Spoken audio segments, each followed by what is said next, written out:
os dentes da minha mãe, eu não deixo meus dentes dela. Isso faz 2 anos. Não, que eu quero ver meus dentes. Eu só quero meus dentes. Eu não quero mais nada, eu não quero meus dentes. Eu não quero meus dentes. O que eu vou fazer com dente? Eu só quero meus dentes. Ai, não pode me explicar. Ai, não pode os dentes. Meu Deus, meu Deus. Porque eu quero um dente. Eu não vou fazer com dente. Eu quero fazer com dente. Eu só quero ver seu dente. O que ele quer um dente? Pra ver seu dente. Você quer você no dente. O que vai ter com seu dente? Eu quero ver meu dente. Eu não quero um dente. Por que quer um dente? Eu quero ver. Pra quê? Sem explicação, eu quero um dente.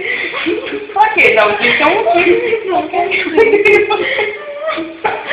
pra que eu quero um dente? Eu não quero um dente. Não, eu só quero ver os dentes. Você não viu o dente? Eu nunca vi seus dentes. Você quer? Não. Mostra os dentes. Só faz isso. É tão difícil fazer isso. Só faz isso.